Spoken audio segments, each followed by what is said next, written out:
Class 1889, Santa Cruz, Laguna hanggang LRT Buendia. Yan, alam naman natin, LLI. Papakita namin sa inyo, upload yan natin agad after ating voice over. Pero alam na ha, marami na palang request. Marami na palang request sa akin yung mga biyaheng Santa Cruz. Marami ng request. Bago i-wrap up ang season 2 ay tayo po ay tayo sa biyaheng Santa Cruz. Thank you. Okay mga kaibigan, passenger check muna natin. Ayan, makikita na natin may mga guwapong empleyado dito sa LLI. Alam na this. Yan, para sa mga hindi pa mag-follow na kayo sa akin Facebook, Joyan Mantilla, and Joyan Mantilla Vlog sa YouTube channel para mapanood ninyo yung mga episode na yun. Alam na this.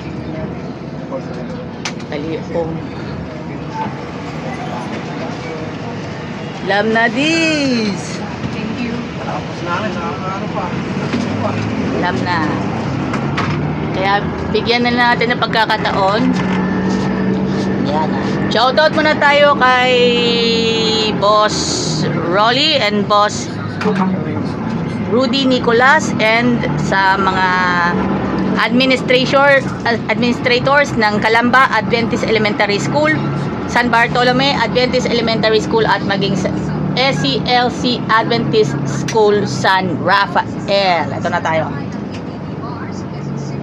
Alam na this, pero hindi po natin masasabi yan. Tingnan natin. May mga yan 7802 yan sa terminal po ng LLI.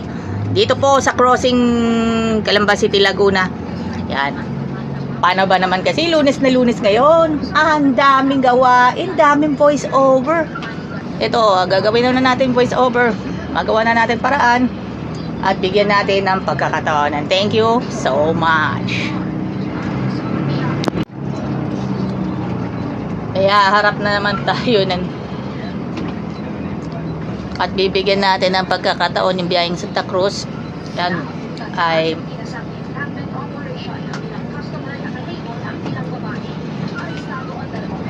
sa mga pagkakataon natin.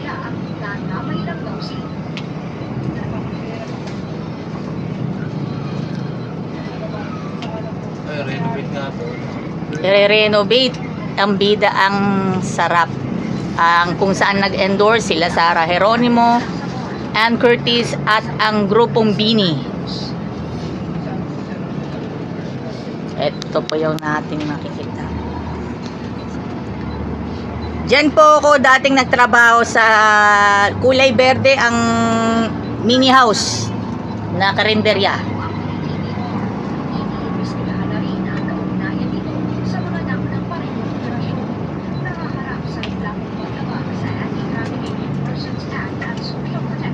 Mga kayo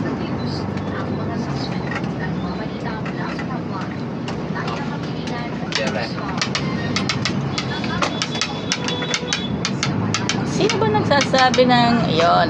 Nung nakaraang Sabado, sa mga nakakamiss to ng mga Sabbath worship, i-check ninyo, bisitahin. Sa mga hindi pa po nakaka-follow or i-like or follow, like and follow ninyo ang Santa Cruz 7-Day Adventist Church for more of Sabbath worship sa mga nakakamiss po. Yan.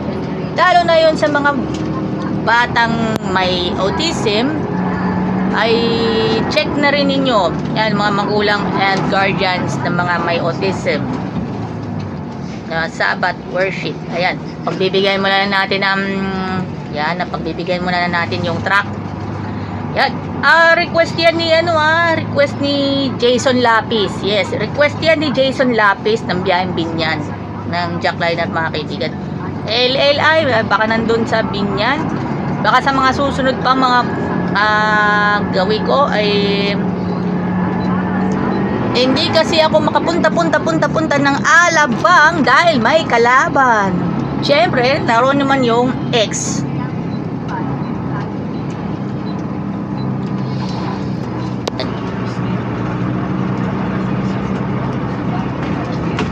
Binibigyan po natin ng ating yan.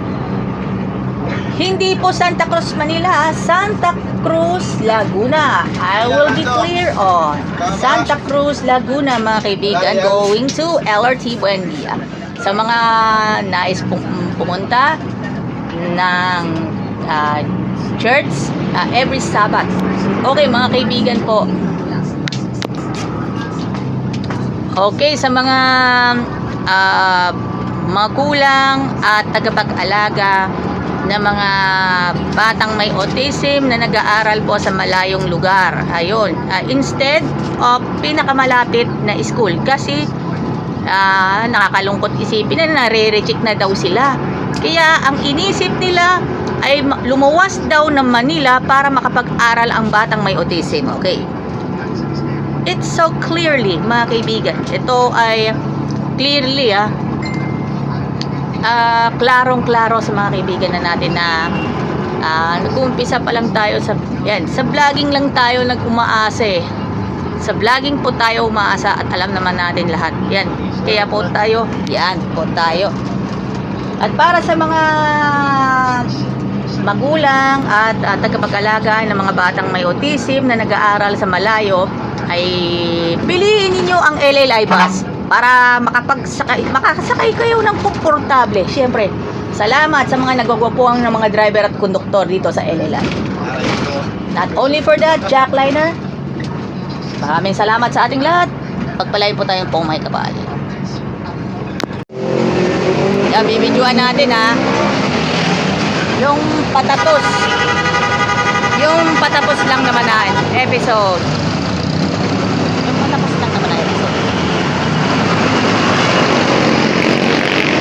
Tara, let's kain na sa Veggie Yum, located at 240 Maharlika Highway, Barangay San Rafael, San Pablo City, Laguna, malapit sa SM City, San Pablo.